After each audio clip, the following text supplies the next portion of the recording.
Timeline of fever.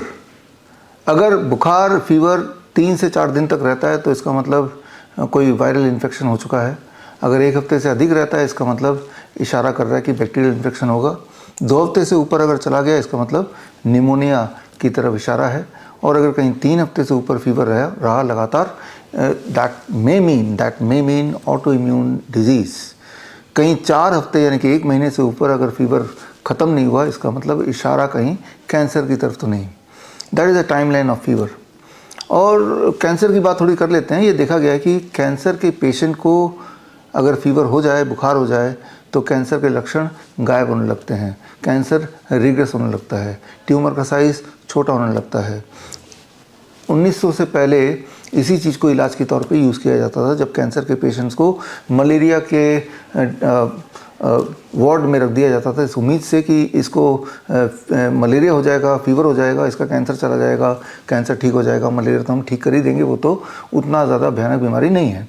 बल्कि fever therapy इसे तब बोला जाता था। और फीवर थेरेपी को नोबेल प्राइज़ मिल चुका है 1927 में जूलियस वैगनर को। उन्होंने सिद्ध किया कि सीवियरली मेंटली इल पेशेंट्स को, दिमागी तौर से जिनकी हालत बहुत गंभीर है, उन पेशेंट्स को अगर फीवर थेरेपी दे दिया जाए तो उनकी दिमागी हालत ठीक हो जाती है। ऑटिज़म के बच्चे, उनके पेरेंट्स ने ये महसूस किया, उन्होंने देखा कि जब भी उनके बच्चों को फीवर आता है तो ऑटिस्टिक सिम्टम्स, जो क्लासिक सिम्टम जिनकी वजह से ऑटिज़म बोला जाता है, वो माइल्ड होने लगते हैं, वो ठीक होने लगते हैं। बोलने का मतलब ये है कि फीवर कोई बीमारी नहीं है, फीवर हमारे बॉडी का एक डिफेंस मैकेनिज़्म है। इस डिफेंस मैकेनिज़्म को ठीक से पहचानेंगे तो फीवर को ही आप एक दवा की तरह यूज़ कर सकते हैं। लेकिन अगर फीवर में आपने दवा ले लिया फीवर को ख़त्म करने के लिए, जैसे पैरासीटामोल वगैरह ले लेते हैं, तो एक बात बहुत क्लियर है कि जो भी वजह है फीवर की, यानी कि चाहे वो वायरल इन्फेक्शन हो, बैक्टीरियल इन्फेक्शन हो, निमोनिया हो जाना है, ऑटोइम्यून हो या कैंसर हो, वो और ज़्यादा फैलेगा और ज़्यादा बड़ा होगा। तो यहाँ पे क्लू ये है कि फीवर में कभी भी गलती से पैरासीटामोल ना लें। अभी 22 सितंबर को ट्रंप का एक प्रेस कॉन्फ्रेंस हुआ जहाँ उन्होंने खुलासा किया कि अगर प्रेग्नेंट वुमेन को फीवर के दौरान या प्रेग्नेंट वुमेन को प्रेगनेंसी के दौरान पैरासीटामोल दे दिया जाए या दे देते हैं तो उससे उनके आने वाले बच्चे में ऑटिज़म के चांसेस कई गुना बढ़ जाते हैं। इस अनाउंसमेंट के बाद दुनिया भर के पैरासीटामोल बनाने वाली कंपनियों का शेयर एकदम नीचे चला गया। लिहाजा ये सारे के सारे फार्मास्यूटिकल इंडस्ट्री एक्शन मोड में आ गई और इस तरह का प्रचार करने लगी कि पैरासीटामोल ये सेफ़ है, ये आपके लिए अच्छा है। तो खैर हमें समझना पड़ेगा कि फीवर हमारा दोस्त है, पैरासीटामोल हमारा दुश्मन है। और समझने के लिए आप मुझसे जुड़िए 30 नवंबर राजीव दीक्षित जयंती के दिन 11 बजे लाइव में मिलूँगा एट coronakaal.tv, स्क्रीन पे दिए हुए लिंक में। और 3 घंटे का ये ट्रेनिंग होगा। इस ट्रेनिंग में हम इन्हीं बातों की चर्चा करेंगे स्टेप बाय स्टेप। और यहाँ पे हर तरह के पेशेंट्स होंगे जिन्होंने यही वाला टेक्निक यूज़ करके फीवर, नीम थेरेपी, DIP डाइट यूज़ करके बड़ी से बड़ी दिखने वाली बीमारी आसानी से घर पे ठीक किया।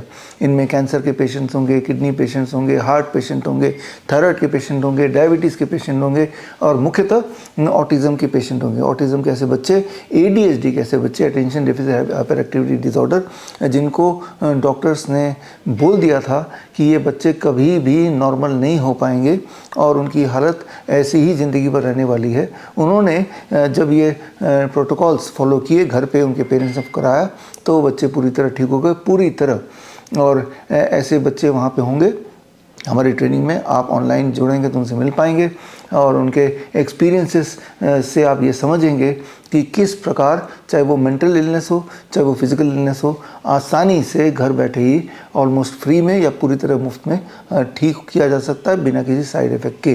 तो ये बहुत ही बहुमूल्य ट्रेनिंग है। और इस ट्रेनिंग में मैं एक किताब भी रिलीज़ करूँगा। किताब का नाम है क्योर ऑटिज़म नाउ। और इस किताब में पूरी पद्धति दी होगी, वो वैसे भी मैं ट्रेनिंग में आपको बताने ही वाला हूँ। और साथ में मैं पेश करूँगा 1001 ऑटिज़म और ADHD के बच्चों का केस स्टडी, जिन्होंने ये प्रोटोकॉल फॉलो करके अपने आप को इस जाल से बाहर निकाला है पूरे सबूतों के साथ। तो खैर मैं वेट करूँगा 30 नवंबर को सुबह 11 बजे ऑनलाइन आपसे जुड़ने के लिए। ऑल द बेस्ट, मिलते हैं, धन्यवाद, जय हिंद। बड़ी से बड़ी बीमारी का आसान से आसान इलाज घर बैठे ही हो सकता है। अधिक जानकारी के लिए कांटेक्ट करें nearest doctor BRC clinic @home।